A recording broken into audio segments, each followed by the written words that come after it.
Ja sam pisac istine. Antologija kratke priče. Izabrao i priredio Flavio Rigonat. Izdavač Lom Beograd, godina 2021.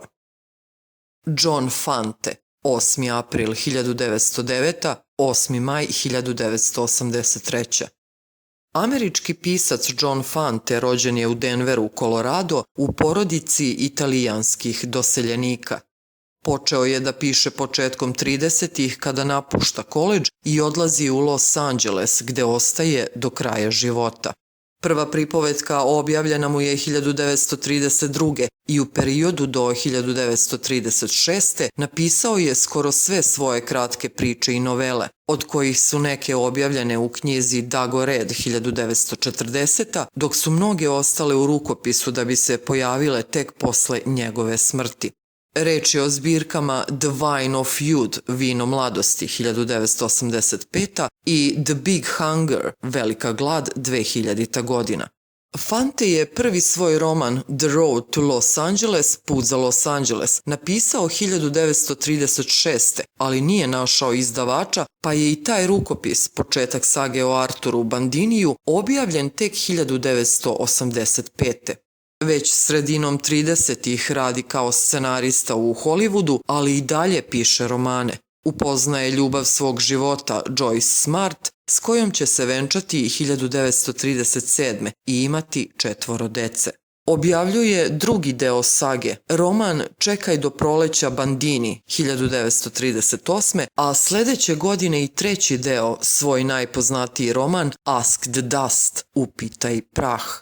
Na nesreću, izdavačka kuća propada, pa knjige ni ne stižu do čitalaca, osim do manjeg broja biblioteka u Los Angelesu. U pauzama između pisanja scenarija piše romane Full of Life, Puna života 1952. The Brotherhood of the Grape, Bratstvo loze 1977. i My Dog Stupid, Moj pas glupi 1986. Charles Bukowski predlaže 1981. godine svom izdavaču da objavi Upitaj prah, a Fante, tada teško bolestan, slep, amputiranih nogu, diktira svojoj ženi 4. deo sage o Arturu Bandiniju, roman Dreams from Bunker Hill, Snovi sa Bunker Hilla 1982. i zatim umire. Fante je danas u samom vrhu američke književnosti 20. veka. Omiljeni pisci bili su mu Hamsun i Dostojevski. Lom je objavio svih 7 Fanteovih romana i knjigu priča Vino mladosti uz nekoliko priča iz zbirke The Big Hunger, iz koje su 2 pripovetke u ovom izboru. U pripremi su i Fanteova pisma. Šašava pesma moje majke. Pripovetka My Mother's Goofy Song napisana je 1933. godine. Sa engleskog preveo Flavio Rigonat. Mama ne veruje da su me uhapsili zbog krađe karbida. Trudim se i trudim da joj dokažem, ali neće da mi poveruje. Ne vredi razgovarati sa njom. Ovako je to bilo. Diber i ja uhapšeni smo u nedelju, odmah posle službe Božje. Imali smo papirne kese. Otišli smo iza zgrade kompanije za snabdevanje rudnika države Colorado. Sakrili smo se u visokoj travi pored puta. Niko nije gledao, pa sam bacio ciglu u prozor na zadnjoj strani zgrade. Stravično je puklo, baš kao kad cigla tresne u prozor. Diber i ja smo se prilično prepali, ali niko se nije pojavio. Diber i ja smo se provukli kroz razbijeni prozor. Karbid je bio tu, u velikim crnim kantama. Svaka kanta je bila teška 250 kila, tako da nismo mogli baš da odvučemo neku od njih. Čak i da smo mogli da odvučemo neku od njih, morali bismo da provalimo vrata. Čak i da smo provalili vrata, morali bismo da teglimo kantu do kuće, a to je bilo mnogo teško. Čak i da smo odneli kantu do kuće, ne bismo znali gde da je sakrijemo. Čak i da smo znali gde da je sakrijemo, imali bismo previše karbida, zato smo napunili papirne kese. Nismo čuli nikakav šum, ali baš kad smo obavili posao, iz prednjeg dela radnje ušao je gospodin Krasović.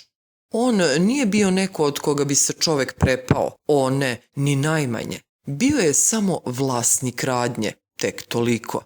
Rekao je: "Stanite malo, momci!" Diber je pokušao da iskoči kroz prozor. Gospodin Krasović ga je zgrabio za pantalone. Mene je dohvatio za kravatu. Nedeljom uvek nosim tu glupu kravatu, ali nisam ni pokušao da bežim. Rekao je: "Pođite sa mnom, momci!" Poveo nas je u kancelariju. Onda je uzeo telefon. Nije pozvao nikog naročito važnog. O ne, nikog naročito važnog. Samo je pozvao pandure, tek toliko.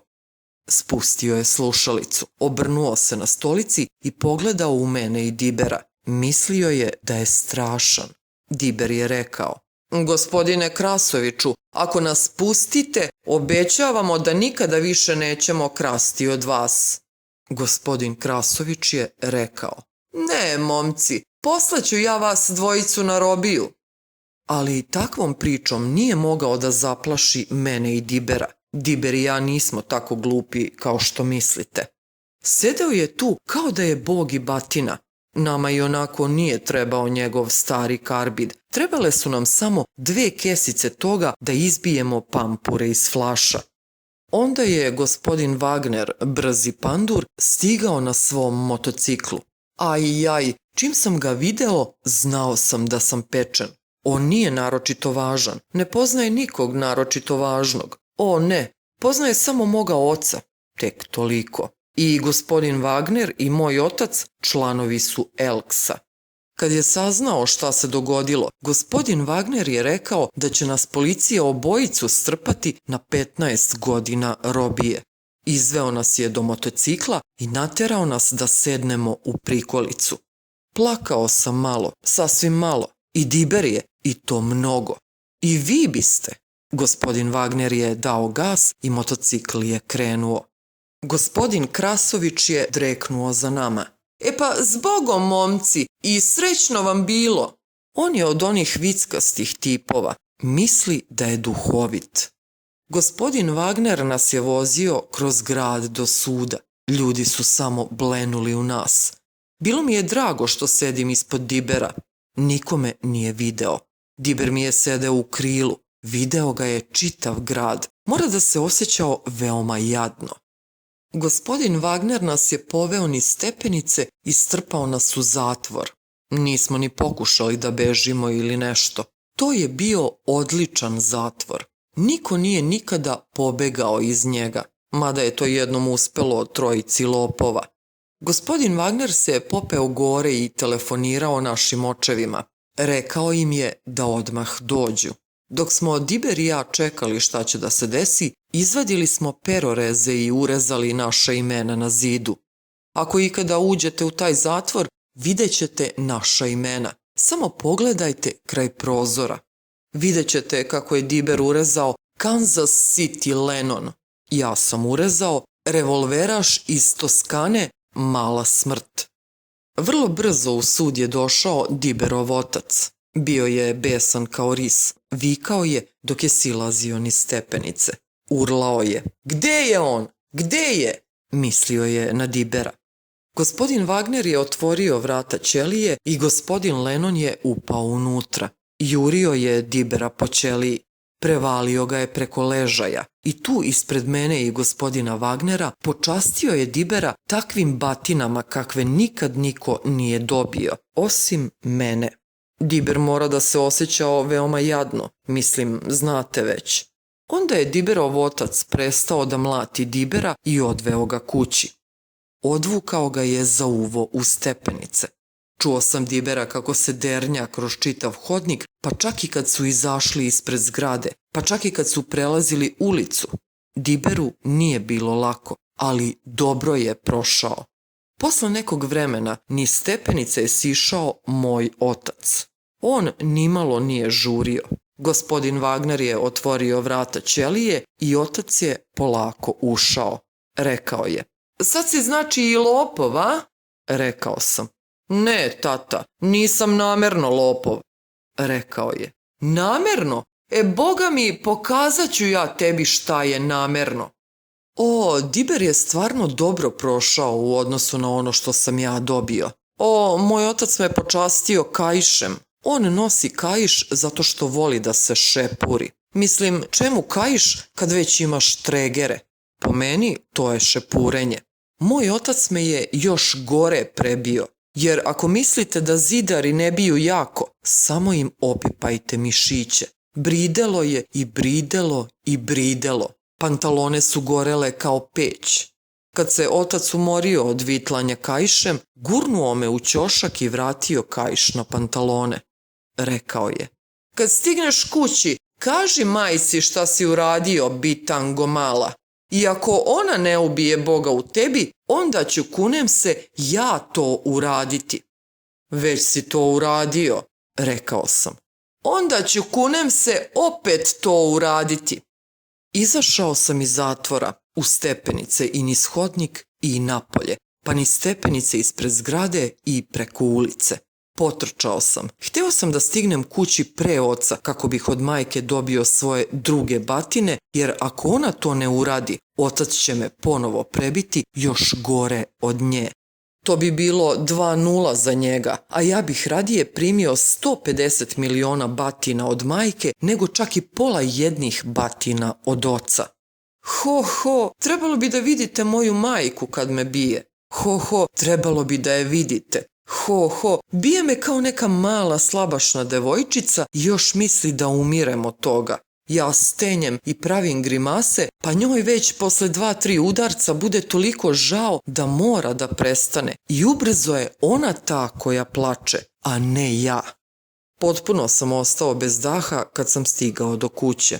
Mama je bila pozadi u dvorištu, hranila je piliće. Ispričao sam joj šta se desilo. Rekao sam joj samo istinu i ništa osim istine. Govorio sam joj i govorio. Rekao sam: mama, ukrao sam karbid, uhapšen sam, strpali su me u zatvor, tata me izvadio, prebio me. Rekao je da me i ti prebiješ. Ali ona je mislila da se šalim. Govorio sam joj i govorio, ali nikako nije htjela da mi poveruje. Rekla je: nemoj da pričaš takve stvari. Rekao sam joj da požuri i prebije me. Čak sam našao šibu, nije htjela da je uzme. Ušli smo u kuću. Bojao sam se da će svakog časa stići otac. On veoma brzo hoda. Znao sam da stiže. Ali mama je samo sela i rekla: nemoj da pričaš takve stvari. Onda sam smislio kako da joj dokažem. Telefonirao sam gospodinu Krasoviću. Rekao sam mu da pričeka na sekund, ali mama nije htjela da razgovara sa njim. Rekla je: spusti slušalicu, neću da razgovaram sa njim. Rekao sam: ali časna reč, mama. Rekao sam: kunem se, mama. Rekao sam: tako mi Boga, mama. Rekao sam: da Bog da crko, mama. Onda je otac stigao kući. Čuo sam bat njegovih cipela na tremu. Nisam imao sreće. Ušao je ne skinuvši šešir. Rekao sam: tata, mama mi ne veruje da su me uhvatili kako kradem i neće da me bije. Reci joj ti. Rekao je: naravno da ću joj reći, ali kasnije. A sad uđi tamo. Mislio je na mene i na spavaću sobu.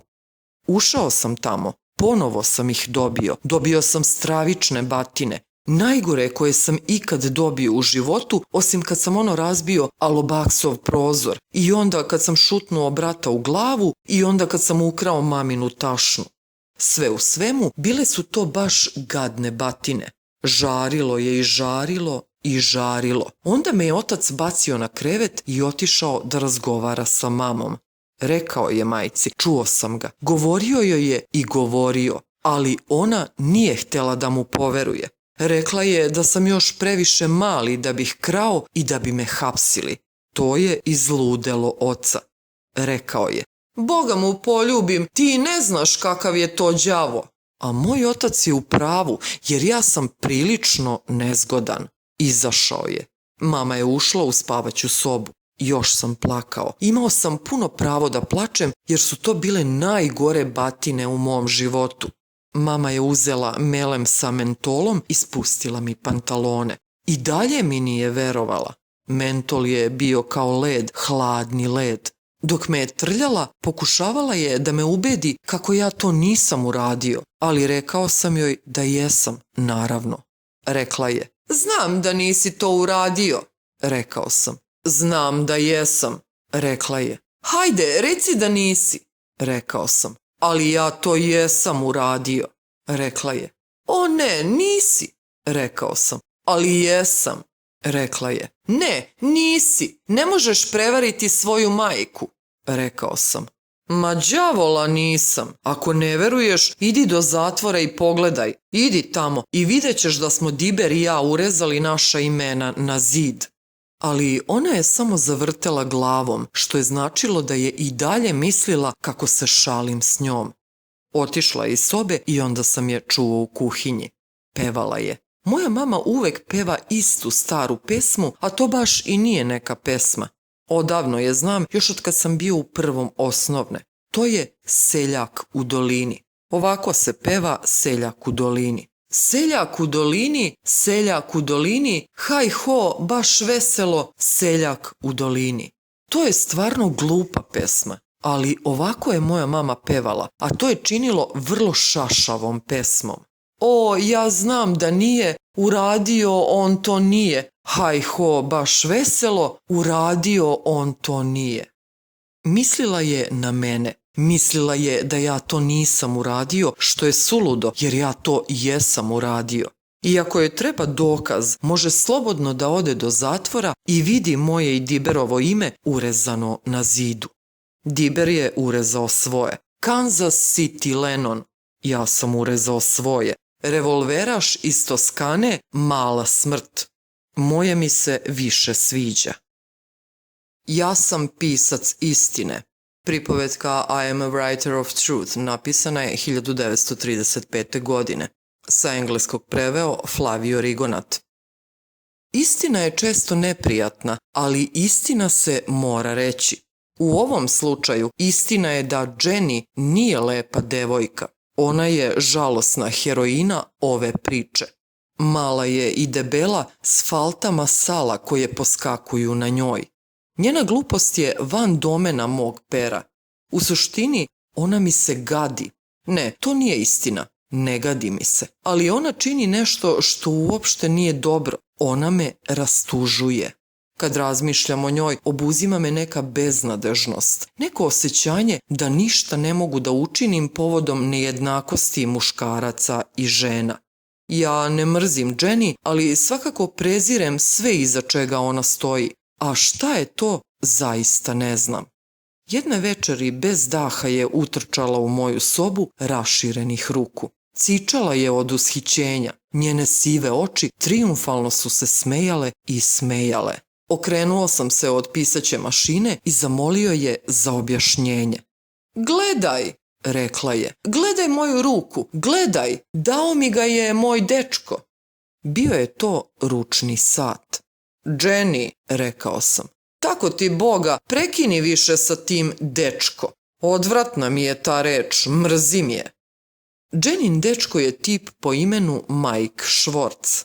On je Jevrejin, monstruozan tip. Već mnogo puta sam ga video. On je stokilaš, snažan i ćutljiv i dolazi ovamo svako božje veče da poseti Jenny u njenoj sobi. Njegova snažna, ćutljiva priroda ne može me obmanuti.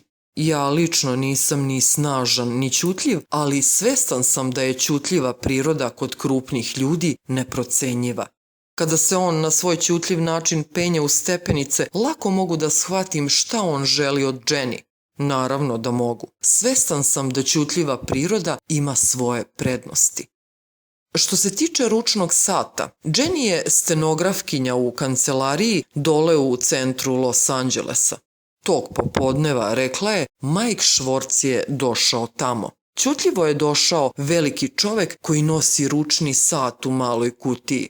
Tu je stajao snažan i ćutljiv. Lepo sam mogao da vidim čitavu scenu.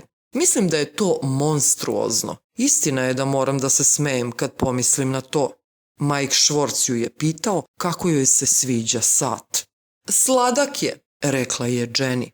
Sladak? O, gospode, kakav grozan opis. Sladak. Kakva odvratna reč. Ručni sat može biti zanimljiv ili šarmantan, pa čak i prekrasan, ali nikad sladak, nikad. Samo osoba ograničene inteligencije kao što je Jenny može reći za ručni sat da je sladak. Mike je rekao, to je za moju prijateljicu, devojku koja je pred udajom. To je svadbeni poklon. To je razočaralo Jenny koja je mislila da je sat za nju. Bez jedne reči vratila mu je sat. Bio je sladak i to je bilo dovoljno. Lepo mogu da vidim čitavu scenu. Dok joj je nos podrhtavao, vratila je sat. Mike Schwartz se uputio ka izlazu iz kancelarije. Okrenuo joj je leđa i hodao ka vratima. Govorim vam tačno ono što mi je Jenny rekla. Ja sam pisac. Vidim sve to veoma jasno. Kod vrata se okrenuo i suze su bile u njegovim očima. Suze u njegovim očima. Zamislite to. Snažan, ćutljiv čovek, divo čoveka sa suzama u očima. Da budem iskren, po meni je tip od 40 godina sa suzama u očima običan magarac. Okrenuo se i suze su bile u njegovim očima, nesumnjivo i suze na njegovoj košulji i kravati. I on se vratio, pao na kolena pred Jenny koja ima 20 godina i debela je i zdrobio je u zagrljaju. Zadrži ga, Jenny, vikao je. Zadrži ga, lagao sam, to nije svadbeni poklon, to je za tebe. Zadrži ga zauvek. Zauvek? Suze u njegovim očima. Kakav cirkus. Lepo mogu da vidim sve to i moram da se smejem i smejem. Eto njega, snažnog i ćutljivog čoveka od 40 godina, kako na kolenima jeca pred devojkom 20 godina mlađom od sebe. Gospode, kako je to smešno. Smejem se i smejem. Budaletina. Mene te suze ni najmanje ne bi dirnule. Ja bih mu se smejao u lice. Ni Jenny nisu dirnule, ali Jenny je prepredena, gramziva, promućurna. Sada je sat postao više nego sladak. Sada je to postao prekrasan sat, pa je i ona plakala. I eto njih, dvoje ljudi koji plaču nad običnim ručnim satom. I tako je te večeri Jenny donela sat u moju sobu i pričala mi o njemu, dosađivala mi čitavom tom besmislicom. Govorila mi da je Mike Schwartz dotakao njenu dušu i da je plakala zbog njegove nežnosti. To je bilo jače od mene, gospodine Bandini, rekla je meni, piscu, tumaču ljudske duše. Odbio sam da joj poverujem. I više od toga, odbio sam da poverujem kako je plakala zbog toga. Ona je suviše promućurna, suviše gramziva, suviše je debela za tugu i nežnost. Moja teorija je da su, ukoliko je uopšte zaplakala, to bile suze radosti, suze posjedništva, jer je sada postala vlasnik sata. Sada je pripadao samo njoj i ona je plakala u svom trijumfu. Da vidim taj sat, rekao sam. Ravnodušno sam ga proučavao. Bio je to bulova baget ili neka slična tričarija. Sićušan srebrni sat sa srebrnim lančićem, zaista apsurdan sat, obična igračkica, jedva se video i sat, a kamoli kazaljke. Šala od sata, besmislica na kojoj se ne može ni videti koliko je sati. Obrnuo sam ga na dlanu. Poleđina je bila izgrebana perorezom kao da je neko brisao monogram. Polovan sat, nesumnjivo polovan sat. Ha, rekao sam, nošena roba. Polovan sat, baš ono što sam i mislio. Čovek je prevarant, gnjida, jeftini šarlatan. Jenny je znala da je polovan, jer je zaista bila promućurna. Znala je i više od toga. Otišla je kod zlatara i procenila sat. Može to, Jenny? Dobro, rekao sam. I šta kaže zlatar? Odbila je da mi odgovori. Prilično je skupocen, rekla je. Budi iskrena, molim te, rekao sam. Ja sam pisac, čovek istine. Hipokrizija je strana mojoj prirodi. Koliko je zlatar rekao da vredi? Pa prilično, nasmešila se. Dobro, rekao sam. Ni najmanje me ne zanima da zabadam nos u tvoje prozaične aktivnosti, ali ako hoćeš da znaš istinu, kažem ti sada i ovde kako mogu da nađem bolji sat od toga za $3.50. Daleko bolji sat. Vratio sam joj sat. Nema baš mnogo svrhe braniti tog čoveka predamnom, rekao sam. To je nesumnjivo prevarant, običan fakir, on je surogat, zabavlja me do entog stepena. Kad izađeš iz ove sobe, počeću da se smejem zbog njega. Bez reči je stavila sat na ruku i otišla. Bila je povređena.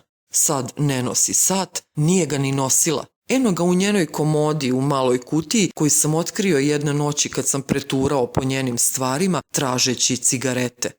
Ručni sat nema nikakvog značaja. To je bio zaista jeftin sat i Mike Schwartz je mogao da nađe i bolji.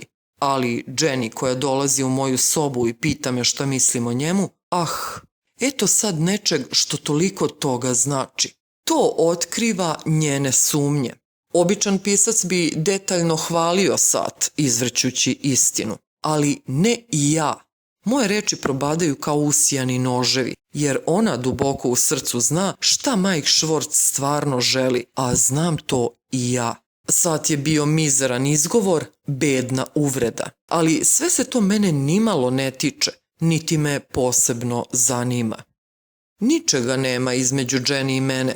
Ja živim s jedne strane hodnika, a ona živi sa druge, gore na prvom spratu jednospratne zgrade. Treća prostorija je kupatilo. Kad sam došao ovamo, mislio sam da ima nečega u tome. Čuo sam lupkanje visokih štikli u hodniku i drugoj sobi, a u kupatilu su se sušile njene bledo-plave stvari. Dodirnuo sam ih jer su mi se dopale, a njihova nežnost i miris prijatno su delovali na moju maštu. Ali ništa se nije dogodilo.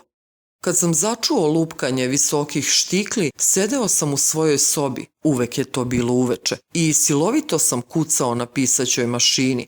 Žestoko sam lupao po njoj. Pisao sam šta god mi dođe, bilo šta, govor Abrahama Lincolna ili Šekspirov sonet, bilo šta, svom snagom sam udarao po tipkama, tako da se zvuk nadaleko čuo, jer ima nekog ko će po buci pisaće mašine znati da je u susednoj sobi pisac, pa će doći do vrata i pitati ga šta piše, mislim na žene. To mi se već mnogo puta desilo, jer sam živeo ovde onde u ovom velikom gradu, u kućama, stanovima i hotelima i znao sam da divljačko lupanje po pisaćoj mašini uvek upali. Ono bi uvek dovelo nekoga, muškarca ili ženu, dovoljno često ženu koja je usamljena i radoznala, a ponekad još češće muškarca koji peni od besa i govori ti da prestaneš s bukom kako bi mogao da se naspava. Živeo sam u toj kući 3 dana pre nego što sam video Jenny. Buka moje velike mašine nikada je nije namamila, nikada je nije navela da zastane pred mojim vratima i zapita se i možda izvidi šta se tu dešava. To me je iznenadilo, pa sam pomislio na druge metode. Međutim, sve je na ovaj ili onaj način izviralo iz moje pisaće mašine i ništa više nisam mogao da učinim, pa sam samo još jače lupao po tipkama. To je bilo noću, kad bih čuo da je već legla u krevet, ali buka je nikada nije uznemirila. Očigledno je spavala čvrstim snom. Na kraju je namamila ona mene. To je bio telefon. Svake večeri je redovno zvonio na dnu stepeništa i uvek je bilo za nju. Na kraju sam klonuo, odvojio bolne vrhove prstiju sa tastature, stao kraj vrata i slušao telefonski razgovor. Ovog puta razgovarala je sa osobom koja se zove Jimmy. O, Jimmy, srce si! O, Jimmy, baš si bezobrazan! Jimmy, mnogo si bezobrazan! Jimmy, ne preteruj! Dugo sam slušao ovakav razgovor, zapanjen idiotizmom tako banalnih dijaloga. Čim je završila razgovor, ustremio sam se na pisaću mašinu i ponovo počeo da treskam po njoj. Ali nije vredelo. Njena stopala popela su se u stepenice i bez zastoja prošla niz hodnik, a onda su se vrata njene sobe zatvorila. Kasnije sam upoznao tog Jimmya. Bio je ekstremno glup, šminker sa kariranim sakojima i varvarskim kravatama, prostak koji nije bio impresioniran drskom jednostavnošću mojih bosih stopala, uprkos tome što su bila na Jenninom stolu i što sam pušio veću i dužu lulu od bilo koje lule u gradu Los Angelesu. Jimmy je bio agent koji skuplja pretplatu na časopise. Prodajem sve samim facama, rekao je. Anne Harding je jedna od mojih mušterija. Nesumnjivo je očekivao da ću da padnem sa stolice kad to budem čuo. Pušio sam u tišini dok su Jenny i on čekali moj komentar. Ko? Rekao sam. Da nije možda filmska glumica? Tragično, zaista tragično. Kasnije mi je Jenny rekla čak i više o toj apsurdnoj Anne Harding. Ona sve časopise kupuje od Jimmya, na desetine časopisa. To je, rekao sam, krajnje nezanimljivo. Čak i činjenica da su moje priče nesumnjivo objavljene u tim časopisima nije u stanju da iznedri moj entuzijazam. Ponovo je moja bistra urbana opaska bačena na prostačko i neplodno tlo. Ali to nije bilo važno, jer nisam bio bog zna koliko zainteresovan i njeno druženje sa Jimmyjem nimalo me se nije ticalo. Reći ću vam istinu o svom prvom razgovoru sa Jenny. Bila je noć kad nas je gazdarica međusobno upoznala. Pozvao sam Jenny na čašu vina u svoju sobu. U stvari sam pokušavao da je šokiram. Pušila je cigaretu naslonjena na komodu, a ja sam sipao vino. Pogledao sam u nju. Ne smeta ako ti kažem, Jenny, upitao sam. To ime ima zabavan bukolički ukus. Nipošto. Nasmešila se jer nije znala šta znači bukolički. Pružio sam joj čašu vina. Rekla je. Hvala. Pažljivo sam proučavao njeno lice. Proučavao sam ga kao što bi ga proučavao tumač ljudske duše, pisac. To ju je učinilo pomalo nervoznom. Podigla je čašu. Za tebe, rekla je. Sigurna sam da si veliki pisac. Dotakao sam njenu čašu i nasmejao se. Za trenutak sam postao svestan da, uprko svemu, devojka nije potpuno beznadežna. To će rešiti istorija, rekao sam. Ja sam čovek istine. Dozvoli mi da formulišem jedno zapažanje koje se odnosi na tebe. Podigla je čašu. Samo napred, gospodine Charles Dickens. Ispalite iz obe cevi. Jenny, rekao sam. Ja sam kao i moj veliki prethodnik Haneker. Primetba prevodioca. James Gibbons Haneker, 1857-1921. Američki pisac i kritičar, po sopstvenim rečima, Amerikanac sa velikom misijom. Ništa na ovom svetu nije mi dosadnije od jarcanja kokote. Kokota, rekla je. Šta je kokota? Opajdara, nasmešio sam se. Opajdara, rekla je. Zagrizla sam, profesore. Šta je to? Tužno sam zavrteo glavom. Opajdara, rekao sam, je aspida. Šta je aspida? Aspida, rekao sam, je kalaštura. Opet ste me našli, profesore. Šta je kalaštura? Kalaštura je fuksa. Fuksa? Namrštila se, onda se nasmejala. Dobro zvuči, ali sam i dalje zbunjena. Lilit, rekao sam. Dalila, Mesalina, Jezavelja. Daj još nešto, rekla je. Eno ti rečnik, pa pogledaj. Spustila je čašu i pošla po rečnik. Evo ga, rekla je. Koju da tražim? Probaj fuksa, rekao sam. I našla je. Onda je sklopila rečnik. Ali kakve to veze ima sa mnom? Nisam siguran šta sam tačno rekao, ali niko ne može da porekne da je to imalo zvuk i snagu zapanjujuće analize, prave bombe, bila ona istinita ili lažna, vredne da eksplodira samo zbog efekta. Jenny, rekao sam, sav ženski rod je sklon kurvanju još u samom embrionu. Ta sklonost je neodoljiva i žena od puberteta mora da se bori sa tim kao sa tifusom. Spustila je čašu, zgnječila cigaretu i izašla iz sobe. Grozan si, rekla je, zbilja si odvratan. Ali kako je vreme prolazilo, ništa je više nije šokiralo šta god da joj kažem. Razgovarali smo svake noći, uglavnom sam ja govorio, a ona nije obraćala pažnju na to što govorim. Ako mene pitate, nije bilo moje reči ili fraze koju bi Jenny mogla da upamti. To je bila tragedija. Rekao sam neke izuzetne stvari, čak bih ponekad i samog sebe iznenadio. Ne mogu sada da ih se prisetim, ali pamtim da su u tom trenutku bile spektakularne, prekrasno sročene i apsolutno vredne pamćenja. Rekao sam kako želim da govorim istinu. Sada moram priznati da nisam uspeo. Rekao sam da je Jenny debela i da nije lepa. To je prilično daleko od istine, jer Jenny nije ništa od toga. Ne, Jenny je lepotica. Ona je vitka i gipka, njeno držanje je arogantno kao ruža. Radost je živeti u njenoj blizini. Njena kosa je zanosna. Nije ni riđa ni zlatna, već jedno i drugo. I ona je vrlo zagonetno češlja. Pokupi je na vratu kao što to rade slovenske žene. Bila je udata, ali sad je razvedena. Njen muž je bio pilićar. To me zabavilo. Jenny, rekao sam, kako izgleda pilićar? Nisam to morao da je pitam. Kad smo već kod toga, ja odlično znam kako izgleda pilićar. Moj ujak u Colorado Springsu posluje sa živinom i ja sam celo jedno leto radio na njegovom ranču. Mike Schwartz je udovac. Mogao bih da ga svrstamo u lepotane. Ima sina, divan dečak, star 6 godina.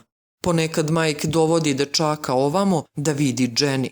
Dečak ima izuzetno snažno malo telo, noge kao od uglačane slonovače i kovrđavu kosu. Divan dečak na kakvog bih bio vrlo ponosan da je moj.